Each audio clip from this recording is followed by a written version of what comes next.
नमस्कार मेरे प्रिय विद्यार्थियों, आप सभी के सामने मैं लेकर आई हूँ WOP का चैनल डॉक्टर वीरी शर्मा। मैं आज आपको अंतर्राष्ट्रीय राजनीति के अंतर्गत विभिन्न उपागमों की श्रृंखला में आज मैं पढ़ाने जा रही हूँ परनिर्भरता सिद्धांत।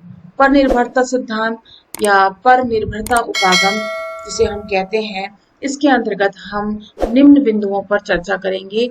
विकासशील और विकसित देशों के बीच व्यापार की शर्तें असमान रही हैं।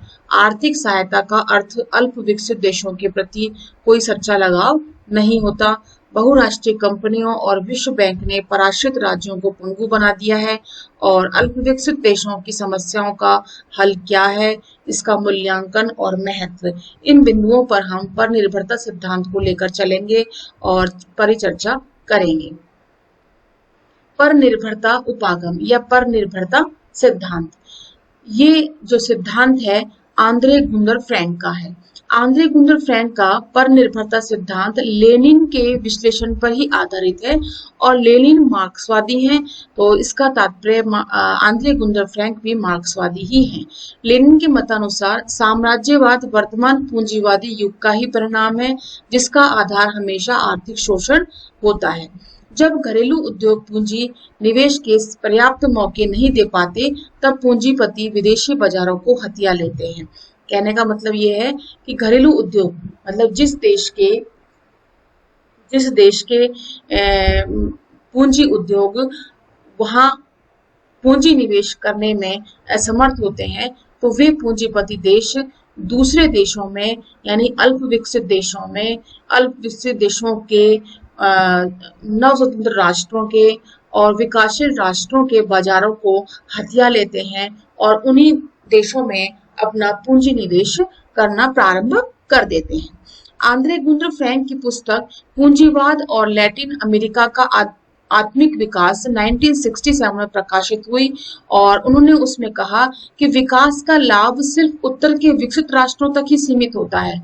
दक्षिण के अल्प विकसित राज्यों के स्थिति में कोई सुधार नहीं आ सका है।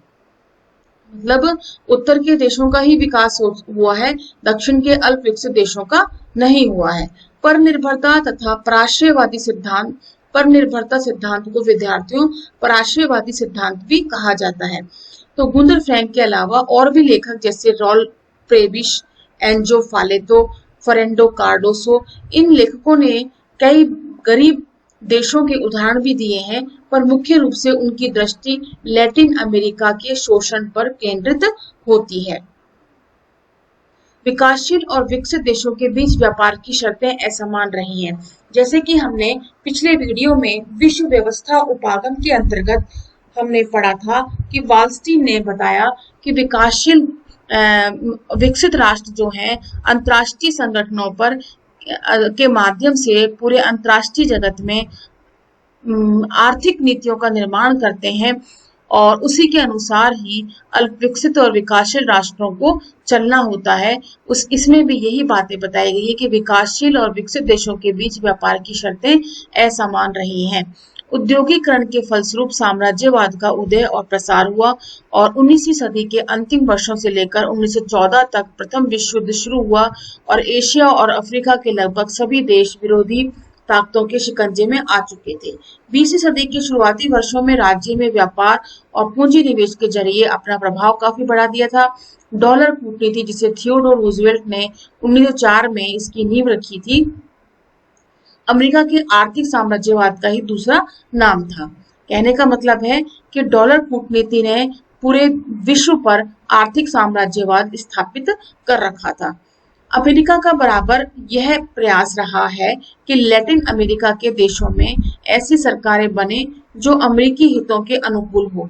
निकारागुआ, होंडुरास, ग्वाटेमाला, क्यूबा आदि देशों के प्रति अमेरिका की नीति आर्थिक साम्राज्यवाद की सूचक ही रही है। कुल मिलाकर के अमेरिका ने विकासशील देशों पर अपनी डॉलर कूटनीति को बनाए रखा। दूसरे महायुद्ध के बाद पुरानी औपनिवेशिक व्यवस्था चरमरा गई, खत्म हो गई और पराधीन राज्य एक एक करके स्वाधीन होते चले गए और वे दुनिया के किसी भी देश के साथ मन वांछित व्यापार कर सकते थे, रिश्ते बना सकते थे, स्वतंत्र थे। क्योंकि वो स्वतंत्र थे। परंतु हाल ही में स्वतंत्र हुए देशों की अर्थव्यवस्था संरचनात्मक रूप से साम्राज्यवादी देशों की अर्थव्यवस्था से जुड़ गई थी। फलस्वरूप विकसित देशों पर उनकी निर्भरता आज भी बनी हुई है। विकसित देशों ने विकासशील देशों पर अंतर्राष्ट्रीय व्यापार की अनुचित शर्तें थोप रखी हैं। जैसा कि मैंने आपको अभी बताया कि विकसित राष्ट्रों ने किस प्रकार से अंतर्राष्ट्रीय संगठनों के माध्यम से विश्व व्यापार संगठन के माध्यम से बहुत सी अनुचित शर्तें अपना मनमाना स्वरूप जो है अविकसित राष्ट्रों के ऊपर, अल्प विकसित राष्ट्रों के ऊपर, विकासशील राष्ट्रों के ऊपर थोप रखा है। आगे हम बात करते हैं विद्यार्थियों, आर्थिक सहायता का अर्थ अल्प विकसित देशों के प्रति कोई सच्चा लगाव नहीं है। जैसा कि हमने पढ़ा कि अंतर्राष्ट्रीय मुद्रा कोष, विश्व बैंक और विश्व व्यापार संगठन, ये सभी संगठन जो अंतर्राष्ट्रीय संगठन है, जो अल्प विकसित देश हैं, नवस्वतंत्र राष्ट्र हैं, उनकी आर्थिक सहायता के लिए हर संभव प्रयास रहते हैं। लेकिन विद्यार्थियों, इस बात से हमें यह विदित होना चाहिए कि ये अंतर्राष्ट्रीय संगठन अल्पविकसित देशों के प्रति कोई सच्चा लगाव नहीं रखते, कोई सच्ची सहानुभूति नहीं रखते। ये सिर्फ अपना एक बाजार, अपना एक उद्योग, अपना एक पूंजी निवेश का माध्यम उन देशों में खोजते रहते हैं। 1960 में अमेरिकी शासन की बागडोर राष्ट्रपति केनेडी के हाथों में आ गई और उन्होंने यह विश्वास दिलाया कि उनकी विदेश नीति का लक्ष्य स्थायी शांति की स्थापना होगा। राष्ट्रपति केनेडी का विश्वास था कि गरीबी और पिछड़ापन दूर करके ही लैटिन अमेरिका में कम्युनिज्म का प्रसार को रोका जा सकता है। कम्युनिज्म मतलब साम्यवाद का प्रसार रोका जा सकता है, ऐसा राष्ट्रपति केनेडी का मानना था। लैटिन अमेरिका के प्रति अपनी नीति को उन्होंने प्रगति के लिए मैत्री का नाम दिया। लैटिन अमेरिकी देशों को 20,000 मिलियन डॉलर की आर्थिक सहायता देने की भी घोषणा की। तो प्रगति के लिए मैत्री किसका नाम दिया गया? प्रगति के लिए मैत्री का नाम दिया गया उन देशों को जो लैटिन अमेरिका के देश थे, उनको आर्थिक सहायता जो प्रदान की जा रही थी, उनके आर्थिक नीतियां जो उन पर थोपी जा रही थी, उनको आर्थिक विकास के लिए, उसे प्रगति के लिए मैत्री कहा गया। कि वे ये कहना चाह रहे थे कि हम उनके विकास के लिए उनके साथ मैत्रीपूर्ण संबंध बना के रखना चाहते हैं। मार्क्सवादी लेखकों के अनुसार आर्थिक सहायता और ऋण मात्र छलावा था। लैटिन अमेरिकी देशों को सहायता देने के दो प्रमुख उद्देश्य थे।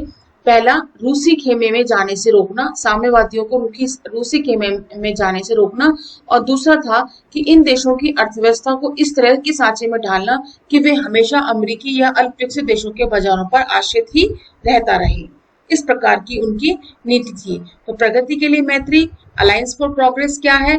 अलायंस फॉर प्रोग्रेस का मतलब ये है कि रूसी खेमे में जाने से रोकना और निरंतर अल्प विकसित देशों के बाजारों पर विकसित राष्ट्र जो है अपना आधिपत्य स्थापित कर सके। बहुराष्ट्रीय कंपनियां और विश्व बैंक ने पराश्रित राज्यों को पंगु बना दिया है। इसके बारे में भी हम विचार कर चुके हैं।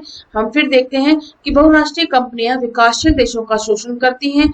इन्होंने पूरी दुनिया में गरीब और अमीर के बीच की खाई को और बढ़ा दिया है और बहुराष्ट्रीय कंपनियों को जमीन उपलब्ध कराने के लिए किसानों की जमीन बहुत सस्ते में उनसे ले ली और इसके लिए सरकारी तंत्र का भी उन्होंने इस्तेमाल किया। इससे किसान खुद को वंचित महसूस करने लगे और विश्व बैंक का उद्देश्य सदस्य राज्यों को वित्तीय सुविधाएं प्रदान करके उनका विकास करना रहा है। पराश्रयवादी लेखकों का कहना है, मतलब पर निर्भरतावादी लेखकों का कहना है कि धन चूंकि पूंजीवादी देशों की सहमति से मिलता है, इसलिए बैंक की सहायता से चलने वाली परियोजनाओं में जिन मशीनों और वस्तुओं की जरूरत होती है, उनकी खरीदारी विकसित देशों के बाजारों से ही होती है। अर्थात विकासशील देश इस बात के लिए स्वतंत्र नहीं होते कि वह उन चीजों को खरीदारी सस्ते बाजार दर पर कहीं से भी कर सकें। इन सब बातों से ये निष्कर्ष निकलता है कि गरीब देशों पर साम्राज्यवादी ताकतों की पकड़ आज भी बनी हुई है।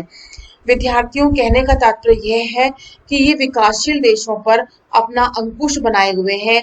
आर्थिक दृष्टि से वित्तीय सुविधाएं प्रदान करके, वित्तीय लालच प्रदान करके, पूंजी निवेश करके और अपने बहुराष्ट्रीय कंपनियों के माध्यम से इस प्रकार से उन्हें अपने उपनिवेश में बना लिया, अपने नियंत्रण में बना लिया है कि वे और कुछ इसके अलावा अपने आप को आगे सोच भी नहीं पाते हैं, एक तरह से अपाहिज ही महसूस करते हैं। अल्पविकसित देशों की समस्याओं का क्या हल है? विश्व व्यवस्था उपागम और पर निर्भरता सिद्धांतों की व्याख्याकार अल्प विकसित देशों की समस्याओं के समाधान के बारे में भी एकमत नहीं है। आंद्रे गुंडर फ्रैंक कहते हैं कि इस समस्या का एक ही समाधान है और वह है पूंजीवादी व्यवस्था को खत्म कर देना, उसको मिटा देना। समाजवादी क्रांति के जरिए समाज वर्गविहीन और राज्यविहीन हो जाए और ये व्यवस्था जो है सभी जगह बराबर हो जाए। राज्यों का अस्तित्व समाप्त हो जाएगा तो संपूर्ण विश्व एक कुटुंब यानी एक समुदाय बन जाएगा और पूंजीवाद की समस्त बुराइयों की जड़ यही होता है, यही है। और अगर विश्व के सभी मानव भाईचारे के सूत्र में बंध जाएंगे तो दुनिया के सारे कष्ट भी दूर हो जाएंगे। अन्य पराश्रयवादी लेखक जिनमें कार्डोसो और फालेतो के नाम भी उल्लेखनीय हैं, वो समाजवादी क्रांति को अनिवार्य नहीं मानते। वो कहते हैं कि यह लेखक ज्यादा व्यवहारिक है और इन्होंने अल्पविकसित देशों की समस्याओं के 4 समाधान जुटाए हैं। कहने का मतलब है कार्डोसो और फालेतो के जो सुझाव हैं वो काफी ज्यादा व्यवहारिक दिखाई पड़ते हैं। पहला सुझाव आता है कि इन देशों की अर्थव्यवस्था को विकसित देशों के चंगुल से मुक्त किया जाए। अल्प विकसित देशों के औद्योगिक विकास पर विशेष बल दिया जाए। यह देश संरक्षणवादी नीति का अनुसरण करें, अर्थात इन्हें विदेशी माल की प्रतियोगिता से बचाया जाए। जब तक देसी उद्योग अपनी पांव पर खड़े हो जाएं, तब तक आयातित वस्तुओं पर भारी आयात शुल्क भी लगाया जाए, जिससे कि आयातित वस्तुएं महंगी हो सके और लोग विदेशी माल की बजाय स्वदेशी चीजों को खरीदना पसंद करें। अंतर्राष्ट्रीय वित्तीय संगठन जिसमें विश्व बैंक, अंतर्राष्ट्रीय मुद्रा कोष, ये बड़े बदलावों की आवश्यकता है और WTO विश्व व्यापार संगठन द्वारा अल्प विकसित देशों पर अंतर्राष्ट्रीय व्यापार की अनुचित शर्तें न थोपी जाए। यदि ये देश स्वावलंबी बन जाए तो वे बराबरी के आधार पर विकसित देशों से सौदेबाजी कर सकेंगे। कहने का तात्पर्य यह है विद्यार्थियों कि अगर कार्डोसो और फालेतू के सुझावों को अगर हमने माना या अंतर्राष्ट्रीय जगत ने माना तो निश्चित ही विकसित राष्ट्र जो है अल्प विकसित राष्ट्रों पर आधिपत्य स्थापित, आर्थिक दृष्टि से आधिपत्य स्थापित करने में असमर्थ होंगे।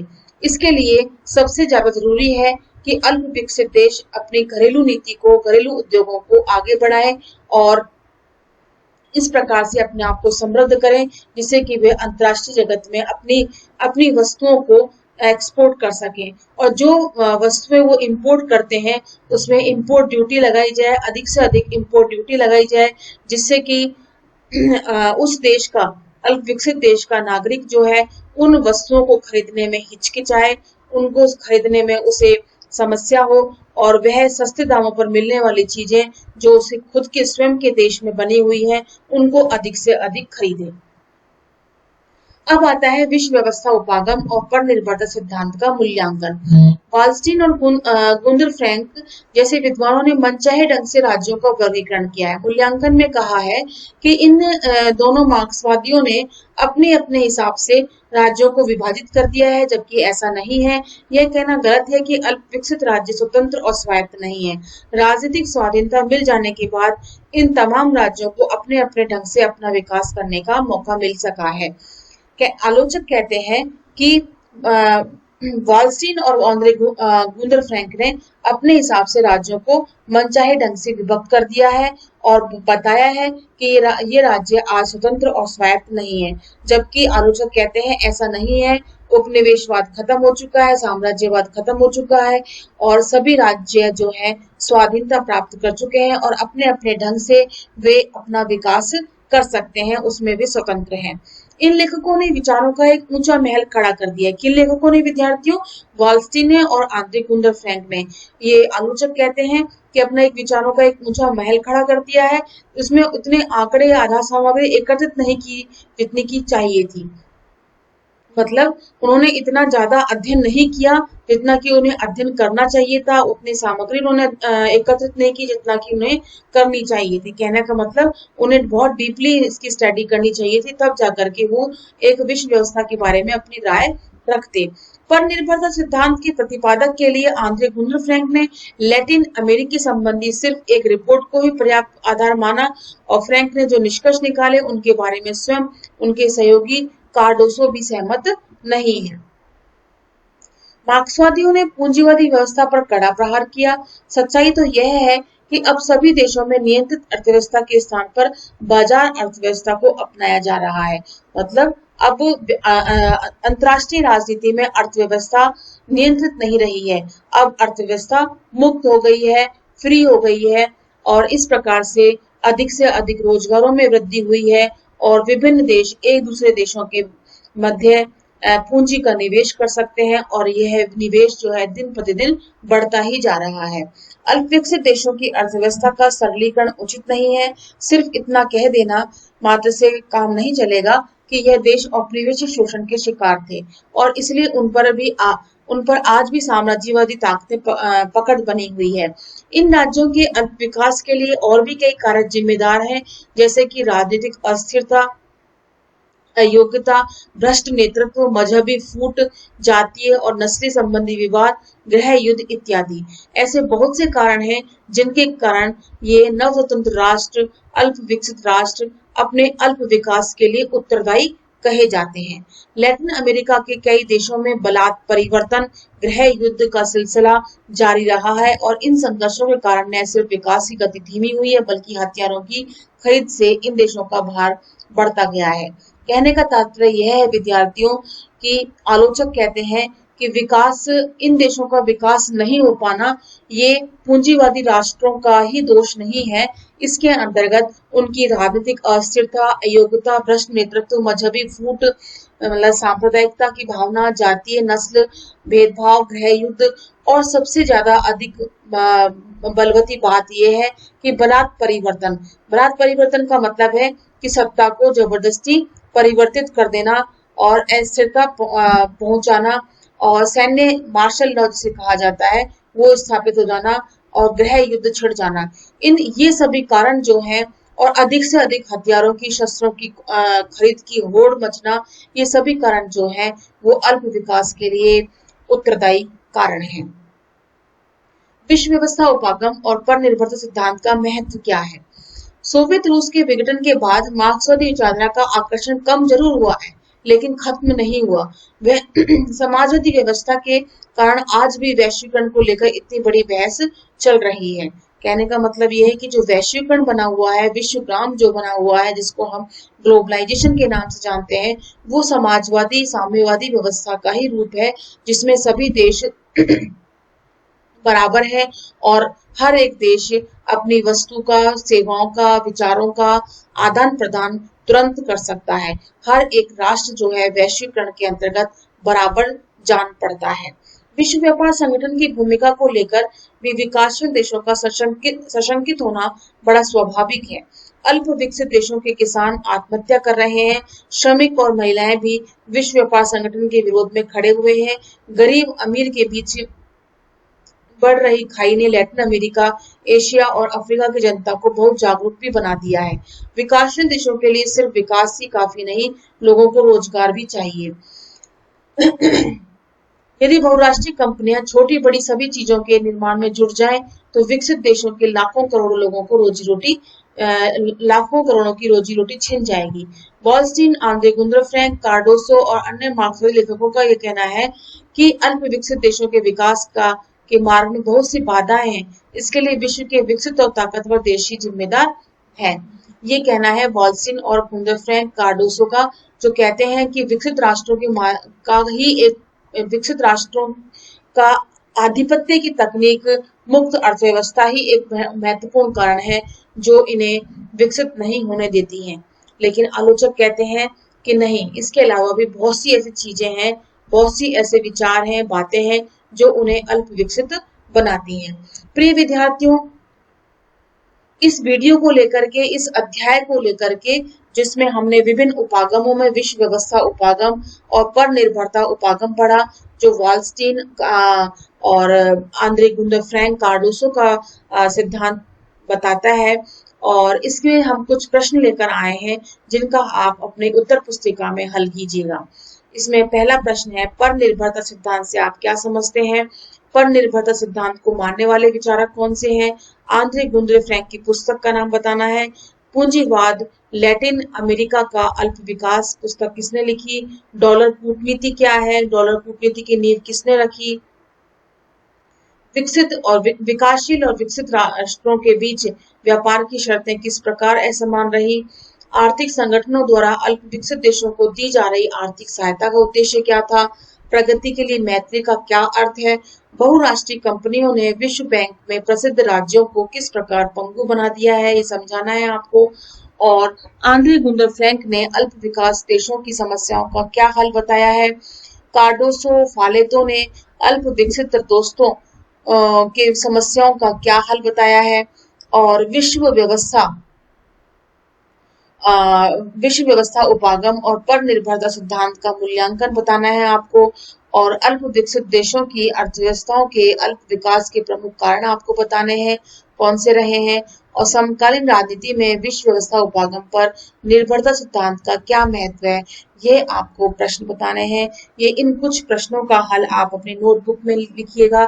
और किसी प्रकार की आपको समस्या है, डाउट है, तो आप कमेंट बॉक्स में जरूर लिखिएगा। अब हम आपके लिए अंतर्राष्ट्रीय संबंधों के अंतर्गत नए वीडियो को लेकर के हम उपस्थित होंगे, जिसमें हम विदेश नीति के बारे में परिचर्चा करेंगे। तब तक के लिए आपसे नमस्कार, धन्यवाद।